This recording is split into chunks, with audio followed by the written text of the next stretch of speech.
Agenda 2033, año 2033, 2 milenios de la redención. Voy a comenzar por una anécdota histórica. El hombre llegó a la Luna el 16 de julio de 1969. Yo lo recuerdo perfectamente. Me acuerdo que no teníamos televisión todavía en la familia. Yo tenía entonces 8 añitos y me acuerdo que fuimos a casa de unos vecinos a ver aquello.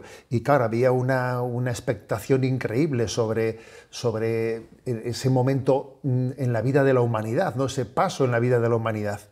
Bueno, era ya un momento en el que la secularización se adueñaba de la cultura occidental. En aquel momento no tanto en España, pero en Occidente, en Estados Unidos sí, ¿no? Era el año siguiente del mayo del 68, cuando ya la reivindicación del laicismo estaba en auge, ¿no?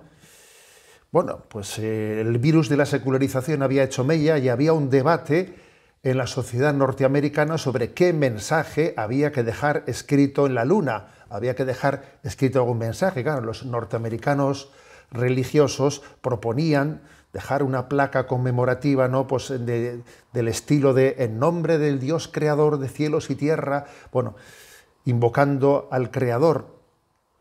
Pero, sin embargo, como digo, ya el laicismo y la secularización habían hecho mella y finalmente pues, se dejó una placa conmemorativa firmada por los 3 astronautas, Armstrong, Aldrin y Collins, y Richard Nixon, que era entonces el presidente de Estados Unidos, ¿no? Y la placa decía: "Aquí unos hombres procedentes del planeta Tierra pisaron por primera vez la Luna el 16 de julio de 1969. Vinimos en son de paz en nombre de toda la humanidad". Bueno, y al cabo de unos días, cuando ya pues, había regresado exitosamente la misión del Apolo 11, etcétera, pues en el New York Times hubo un artículo diciendo: a ver, se ha pretendido dejar una placa conmemorativa laica sin referencia ninguna a Dios, pero lo cierto es que no se ha conseguido hacerlo. Jesucristo ha estado presente en esa placa, porque se ha hablado de 1969 y por lo tanto se ha referido en la historia a Jesucristo. Pensabais que habíais prescindido de Jesucristo y lo habéis proclamado como el centro de la historia. Bueno, creo que es una anécdota que nos viene bien pues, para encuadrar, ¿no? Para encuadrar lo que queremos hablar sobre Agenda 2030 versus Agenda 2033. Nada sin Cristo. Jesucristo es el Rey del universo, es el centro de la historia y es el sentido de nuestra vida, ¿no? Pues bien, dicho esto, voy directamente al grano, ¿no? En las palabras con las que he tenido el gusto de prologar el libro de Eduardo Granados, en su libro, ¿no? Agenda 2033, Nueva y Eterna, he subrayado que Dios también tiene agenda, y además agenda con mayúsculas, ¿no? Una agenda que implica el tiempo, nuestro calendario, y que se adentra en la eternidad. Nos lo descubre San Pablo cuando dice en Efesios 1:10, vaya versículo menudo versículo: "Este es el plan que había proyectado realizar por Cristo cuando llegara el momento culminante, recapitular en Cristo todas las cosas del cielo y de la tierra". Subrayo esto como punto de partida porque el libro de Eduardo, Agenda 2033, no es una crítica más a la Agenda 2030, sino que deja patente que lo más grave de esta agenda no es tanto que existan algunos objetivos en los cuales, bajo un lenguaje eufemístico, se haya introducido la agenda abortista y la ideología de género, cuanto lo más grave es la exclusión de Dios. Se ha ignorado la dimensión trascendente del hombre, sin la cual no se disciernen con precisión los objetivos o las metas naturales que el hombre necesita perseguir para avanzar en la historia. Lo estamos viendo en nuestros días. Es que sin Dios estamos descabezados y corremos como un pollo sin cabeza, que se dice. Por lo tanto, repito, por su importancia lo que acabo de decir, lo más grave de la Agenda 2030 no solamente son esos eufemismos que están introduciendo ideología de género, sino que lo más grave es lo que no dice, ni tan siquiera deja lugar para que sea incluido. No habla ni menta a Dios, ni a la libertad religiosa, ni a la familia. La familia no tiene ninguna mención, ni por supuesto el derecho de los padres a la educación, el derecho de ver de los padres a la educación de sus hijos, ¿no? A esto se añade la forma, que es muy importante, la forma en la que la Agenda 2030 es presentada e introducida en la enseñanza, en las manifestaciones culturales, en todos los programas públicos, en todos los programas políticos, su omnipresencia, ¿no? Es claro que está diseñada como una especie de religión de Estado. Es obvio, es obvio que está diseñada como una especie de religión de Estado, como un sustitutivo de la civilización de las bases, de la civilización judeocristiana, de los 10 mandamientos que el Señor entregó a Moisés. Higinio Marín, el rector de la Universidad CEU, Cardenal Herrera, dice en una de sus reflexiones, en la Agenda 2030 hay una aspiración a un globalismo ético que conforme un nuevo momento civilizatorio. Un globalismo ético que conforme un nuevo modelo civilizatorio. Hay una intención de establecer un nuevo orden mundial que deje fuera a muchas instituciones, en particular a las que tienen cuño cristiano. Y es que la Agenda 2030 parte de una antropología materialista, que olvida que el hombre tiene alma. El hombre tiene alma. Y si no somos conscientes de su espiritualidad, eso pues acaba afectando, deformando completamente pues, todas las planificaciones y objetivos que hagamos para culminar, para ser capaces de culminar la felicidad del hombre. Hemos ignorado y despreciado la dimensión espiritual del ser humano. No podemos olvidar una de las tentaciones que Jesús rechazó en el desierto. Haz que estas piedras se conviertan en pan. Quizás esta pregunta, ¿no? Este reto, esta petición de Satanás, pues también volvemos a escucharla. Haz que estas piedras se conviertan en pan. Y Jesús responde, no solo de pan vive el hombre, sino de toda palabra que sale de la boca de Dios. Precisamente la semana pasada en la liturgia hemos ido leyendo el discurso del pan de vida. Jesús multiplicó los panes. A ver, podríamos decir, cuando Satanás le dice haz que estas piedras se conviertan en pan, bueno, Jesús multiplicó los panes, pero luego acto seguido reprochó, me buscáis no porque hayáis entendido el signo, sino me buscáis porque os ha dado de comer y no habéis entendido el signo. Y no os habéis dado cuenta, ¿no?, de que no solo de pan vive el hombre, sino de toda palabra que sale de la boca de Dios, ¿no? Por lo tanto, la clave está en que Jesús nos ama en la integridad de nuestro ser y no solo en la materialidad de nuestro ser. Desea nuestro bien íntegro, que la Agenda 2030 ignora, cuando no niega. Recordemos también aquí el pasaje evangélico en el que Jesús, una vez que había sido encontrado en el templo, siguió sometido bajo la obediencia de su familia en Nazaret y dice, Jesús crecía en estatura, en sabiduría y en gracia. Y se habla de esas 3 dimensiones del ser humano, 3 dimensiones, ¿no? La física, la psíquica y la espiritual. Jesús crecía en estatura, en sabiduría y en gracia. La Iglesia siempre ha predicado la importancia de compartir con el mundo los 3 panes, el pan de trigo, el pan de la cultura y el pan eucarístico, los 3 panes, ¿no? Y además, integrados, no uno sí y el otro ya veremos a ver cuándo, no, integrados. Jesús crecía en estatura, en sabiduría y gracia. Jesús desea el bien íntegro del hombre. Vuelvo al texto, sé que os decía que es un versículo pues, maravilloso, ¿no? Al texto de San Pablo a los Efesios.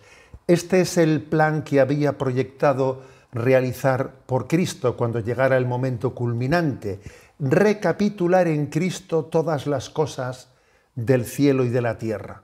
Efesios 1:10. Es uno de esos versículos que tenemos que grabar en nuestro corazón.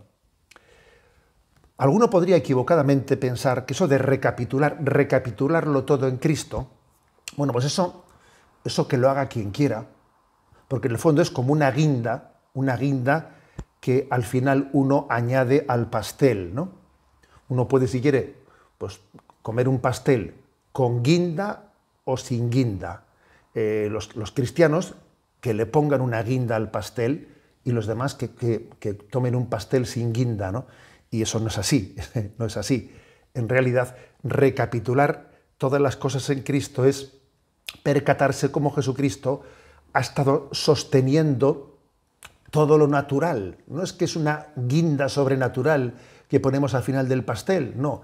Es que el don de la gracia ha estado sosteniendo todo cuanto de bueno hemos podido ir realizando. Una famosa frase de Chesterton, una sentencia maravillosa, impresionante, ¿no? Que además creo que viene como anillo al dedo a la hora de hablar, ¿no? de esta Agenda 2030 sobre la cual tenemos una lectura crítica, es la siguiente cita. Y él dice, quitad lo sobrenatural y no os vais a encontrar con lo natural, sino con lo antinatural. Es así, es obvio. Cuando quitamos lo sobrenatural, no está debajo lo natural, sino al haber quitado el sostén de lo natural, al final nos encontramos con lo antinatural.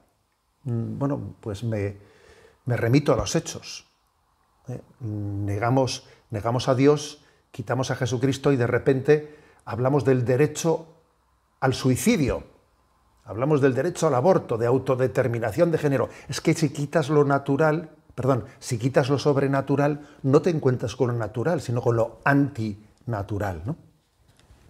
Por lo tanto, no se trata de una guinda añadida al final del pastel. Es que Cristo ha estado presente en la creación. Ha estado presente en la creación. Vamos a Colosenses 1, 15, 16 y dice: Él es imagen de Dios invisible, primogénito de toda criatura, porque en Él fueron creadas, repito, en Él fueron creadas todas las cosas, celestes y terrestres, visibles e invisibles, tronos, dominaciones, principados y potestades. Todo fue creado por Él y para Él. O sea, Jesucristo es el primogénito de toda criatura. El primogénito es como un modelo que ha inspirado toda la creación. Un modelo que ha inspirado toda la creación. Y por eso el misterio del hombre, según dice el concilio, Gaudium et Spes, en el punto 22, una de las citas más centrales del concilio, el misterio del hombre solo se esclarece a la luz del Verbo encarnado. ¿Tú quieres entender al hombre? Pues mira, solamente vas a ser capaz, ¿no?, de entenderlo a la luz de Jesucristo. El hombre no se entiende a sí mismo, sino desde Jesucristo. Por cierto, en redes sociales, ¿no?, pues esta semana pasada compartí una breve expresión de Santa Teresa de Jesús, la cual, compartiendo en sus obras, pues esas intimidades que el Señor no tuvo con ella, esas intimidades en la mística, hay un momento en que ella dice cómo el Señor le susurra en su interior: búscate en mí. ¿Cómo me entiendo a mí mismo? Búscate en mí, búscate en Jesucristo, ve a Jesús y en Él te comprenderás, en Él entenderás qué es lo que Dios quiere hacer dentro de nosotros, ¿no? Solamente a la luz de Jesucristo, del Verbo encarnado, se entiende, ¿no?, y se comprende la vocación del hombre, el misterio del hombre. Por eso, ¿no?, es clave entender, porque se dice que todo está llamado a ser recapitulado en Jesucristo. La gran aportación de esta reflexión de Eduardo Granados en su libro es que no se puede desligar la agenda del mundo y la agenda de Dios, porque la encarnación han quedado eternamente ligadas. Ya en la creación, estaban ligadas ya en la creación, pero la encarnación ya ni te cuento, como se dice popularmente, ¿no? En una reciente entrevista que me hicieron en la revista Misión, pues es eso que cuando llega el periodista y te hace preguntas cortitas de esas, ¿no? ¿Qué es lo que más le gusta para comer? ¿Qué es lo no sé qué? ¿Película favorita? ¿Qué libro está leyendo? Esas cosas, ¿no? Pues me pidieron que destacase un acontecimiento histórico, ¿no?, que yo hubiese vivido. Y entonces no lo dudé. Dije, el jubileo del año 2000. Bueno, yo que soy nacido en 1961, pues he vivido lo que es celebrar los 2000 años del nacimiento de Jesucristo, que es remarcar cómo Jesucristo es el centro de la historia y qué gran oportunidad, ¿no?, para comunicarlo al mundo. Recuerdo con un cariño muy especial como en aquel momento yo era párroco de Zumárraga y dije, el año 2000, vamos, o sea, tengo que darlo todo este año, lo tengo que dar todo. Bueno, y me acuerdo que me dediqué a tocar las puertas de todas las casas, fui tocando los timbres, las puertas, pues comunicándole a todo el mundo pues que Jesucristo es lo mejor que nos ha pasado, ¿no? Lo mejor de nuestra vida es haberle conocido. Bueno, pues el jubileo del año 2000. Bueno, pues ahora por cierto, ¿no?, pues Eduardo Granados, ¿qué es lo que nos recuerda, ¿no?, en su libro?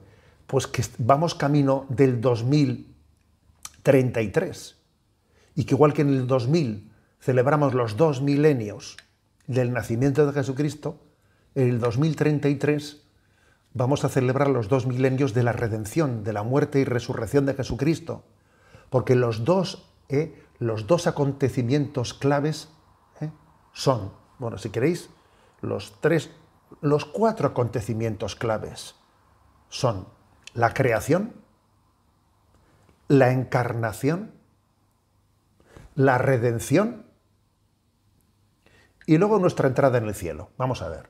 Esas cuatro son los momentos claves, ¿no?, en cómo se conjuga mi agenda con la agenda de Dios. La creación del mundo, también nosotros hemos sido creados, ¿no?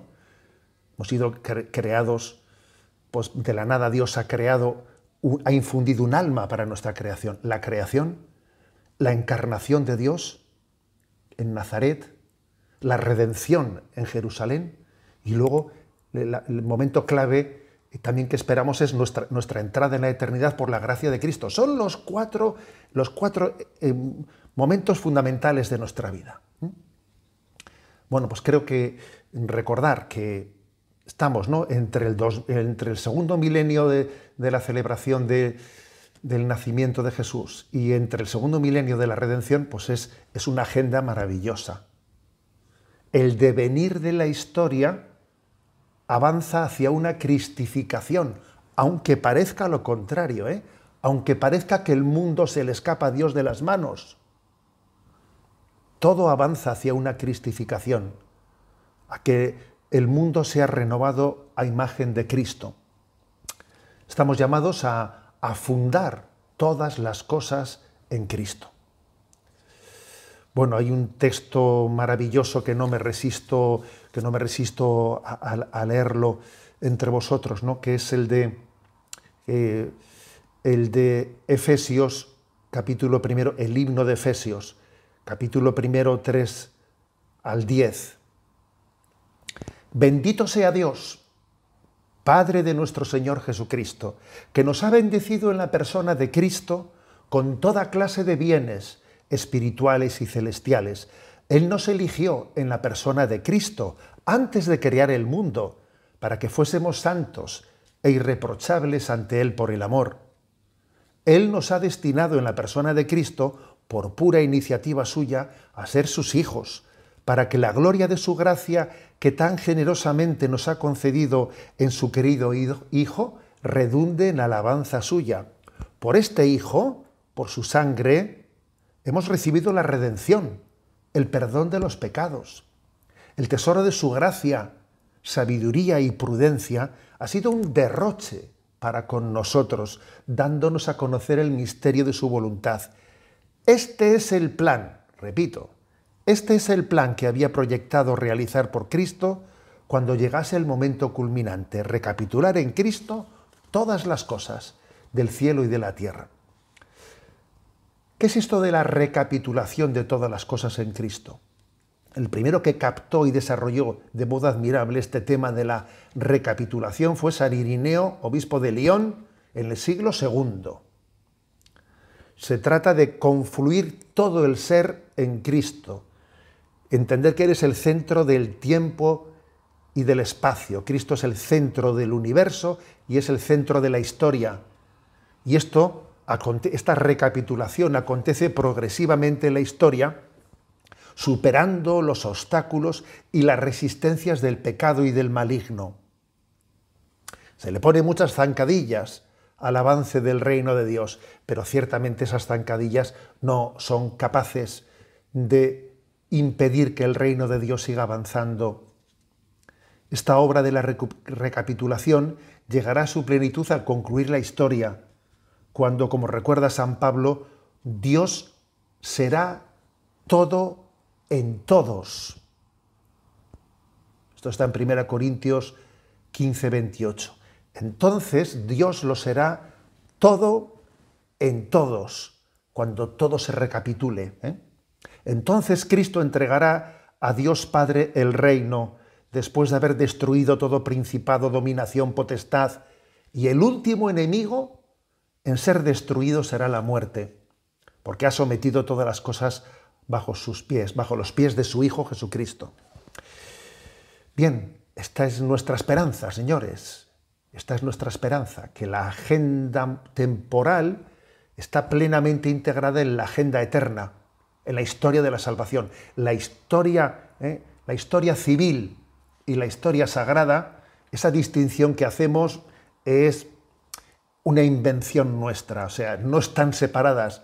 Historia civil, historia eclesiástica, historia sagrada, no, aquí no hay más que una historia. No hay más que una historia y todo está integrado. Insisto, por lo tanto, ¿no?, en la aportación de este libro de Eduardo Granados, Agenda 2033. Purificada la Agenda 2033 de todas las infiltraciones antinaturales en el supuesto de que esto fuese posible. Si se presentase como la agenda, ¿no?, como unas metas naturales buenas en sí mismas, aunque eso llegase a ocurrir, la Agenda 2033 es absolutamente necesaria para hacer posible lo natural, elevándolo, trascendiéndolo, transformándolo, porque todo está fundado en Cristo. En el prólogo del libro, que he tenido la gracia de poder firmar ese prólogo, pues he puesto el siguiente párrafo. Como un hermoso gusano que repta por la tierra, cada uno de los 17 objetivos de la agenda van convirtiéndose en una crisálida y comienzan ese proceso interno de metamorfosis. Al contrario de la metamorfosis kafkiana, en la cual el hombre se deshumaniza convirtiéndose en animal, en este caso se nos muestra la metamorfosis del hombre que se eleva a ser un alter Christus, otro Cristo, ipse Christus, el mismo Cristo. Esto es lo que en esa nueva lectura de los 17 objetivos de la agenda que Eduardo ha hecho, creo que se manifiesta. Es decir, en esa crisálida que va convirtiéndonos, todo lo funda todo en Cristo. La tradición cristiana muestra esa metamorfosis y en algunos iconos aparece Cristo resucitado saliendo de la crisálida como mariposa que vuela al Padre. Así nace la Agenda 2033, ¿no?, con sus objetivos propios. Yo obviamente no voy a repasar, ¿no?, cada una de las 17 formulaciones, la habéis hecho en el retiro de esta mañana, pero voy a subrayar cuatro pinceladas que me parecen fundamentales, ¿no? Qué distinto es poner como objetivo el fin de la pobreza a decir que nuestro objetivo es amar al pobre. Qué distinto es. Es que, ¿sabéis lo que ocurre? Es que en realidad solamente se puede luchar contra la injusticia practicando la caridad. Nosotros nos hemos imaginado, ¿no? Bueno, primero es la justicia, y cuando ya has cumplido la justicia, luego la caridad. No, mira, la realidad nos demuestra que al final solo somos capaces de vivir la justicia, de la distribución equitativa de los bienes, cuando en el corazón reina el amor. A mí siempre me llamó la atención en el episodio de Zaqueo, cuando se convierte, ¿no?, se pone de pie y dice: la mitad de mis bienes se la doy a los pobres, y si en algo he defraudado a alguien, le devolveré 4 veces más. Alguno podría decirle: a ver, Zaqueo, te has equivocado. Primero tenías que haber dicho: si en algo has defraudado, le resarciré. Y luego, si quieres ya, la mitad de tus bienes caritativamente la das. Pero primero es la justicia y luego la caridad.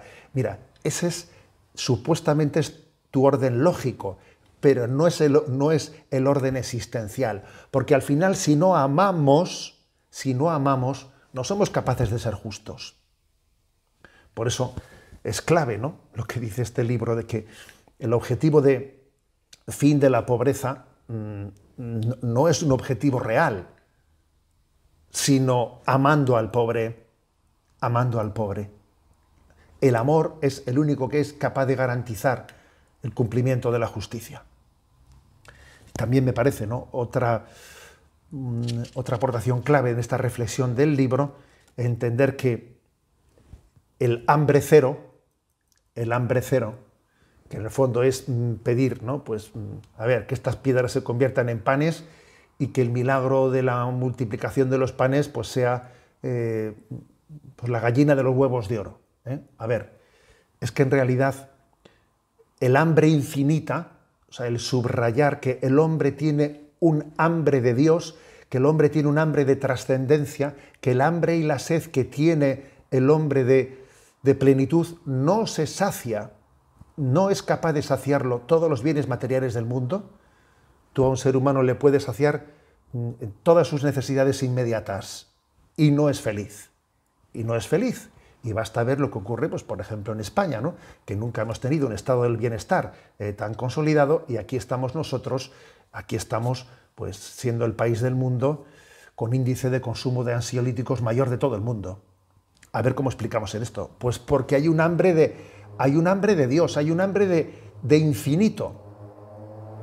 Y entonces, si únicamente hablamos del hambre de pan, pues no hemos comprendido la profunda herida que existe en el corazón del hombre. También me parece, ¿no?, clave esa referencia que cuando la agenda pone como la Agenda 2030 el objetivo del bienestar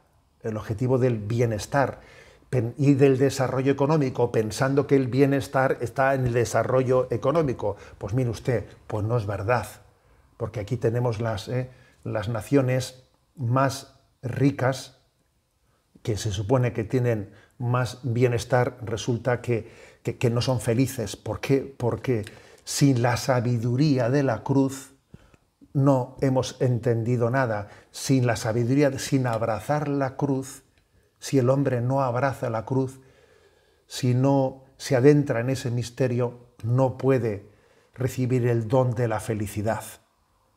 Porque no podemos hacer un binomio antitético entre felicidad y cruz. A ver si conseguimos que se desprenda, ¿no?, que el hombre deje de sufrir y entonces será feliz. Pues mire usted, eso no va a ocurrir nunca. El hombre siempre sufrirá Sufrirá por unas cosas o sufrirá por otras cosas, incluso también sufrirá porque no busca sentido al sufrimiento. Es que al final el abrazo a la cruz, la sabiduría de la cruz es absolutamente necesaria para poder colmar el deseo de felicidad que el hombre tiene.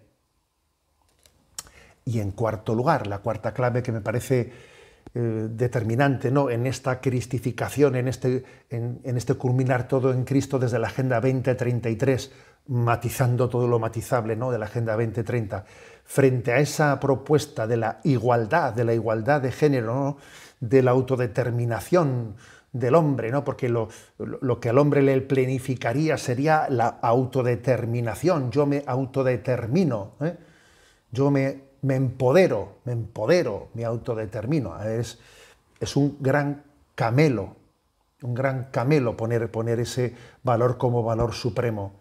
Lo cierto que es que lo que nos permite alcanzar la plenitud no es mi autodeterminación. Ahora, supongo que estaréis enterados de que la semana pasada, ¿no?, pues en Alemania, también siguiendo los pasos de España, pues se ha aprobado la autodeterminación de género en el registro civil, que vaya uno pues a poder cambiarse de género, porque tenemos derecho a la autodeterminación de género, y según la legislación aprobada en Alemania, está permitido autodeterminarse de género una vez al año. Una vez al año uno puede cambiar de sexo. Vamos, la verdad es que si no fuese porque es dramático, pues sería cómico, pero es dramático, es dramático. La autodeterminación es que lo que es fundamental es la comunión. Lo que nos hace felices no es la autodeterminación. Lo que nos hace felices es la comunión. Hemos sido creados para la comunión. Existimos por amor y para el amor. Lo que nos hace felices es el amor, la comunión, no el empoderamiento, no la autodeterminación. Soy libre, ¿no?, de suicidarme, soy libre de... Eso no me hace feliz. Lo que me hace feliz es la comunión del hombre y la mujer. Pues bien, tenemos una gran oportunidad. Para empezar, que el próximo año vamos a celebrar ya un adelanto en el 2025. Sabéis que cada 25 años pues se vuelve a hacer un año jubilar conmemorativo del nacimiento de Jesucristo, ¿no? Ciertamente el año 2000 fue el año redondo, ¿no?, pero el 2025 volveremos a hacer memoria, en el sentido cristiano de la palabra memoria, del nacimiento del Redentor. Y esto nos va a ayudar a preparar el 2033, los dos milenios de la redención de Jesucristo, ¿no? Ojalá intensifiquemos el deseo de configurarnos con la cruz de Cristo, con la sabiduría que emana de la cruz, que seamos alumnos de esa escuela de la sabiduría de Jesús, ansiando cada día más que el torrente de agua y sangre que brotan de su corazón abierto llegue a todos los rincones del mundo y entre en todas las habitaciones que tenemos ahí dentro de nosotros, que todavía no hemos abierto plenamente a la gracia de la redención, porque ahí tenemos todavía dentro de nosotros algunos rincones, ¿no?, a los que todavía no le hemos permitido que entre plenamente esa redención de Jesucristo. Solo así el mundo podrá ser humanizado en la medida en que sea divinizado en Jesucristo. Y creo que en esto está todo dicho. Solamente en la medida que seamos divinizados en Cristo alcanzaremos la madurez humana. Por eso os invito a concluir rezando pues el gloria al Padre, que glorifiquemos a Dios por su agenda, por su providencia, que este sea un gloria en el que digamos, bendito Dios, que su agenda de salvación se ha integrado en nuestra agenda humana. Mira tu agenda. A ver, entre todas las cosas que tienes preparadas, ¿cuál es la más importante? Integrar la agenda salvífica de Dios en tu agenda personal.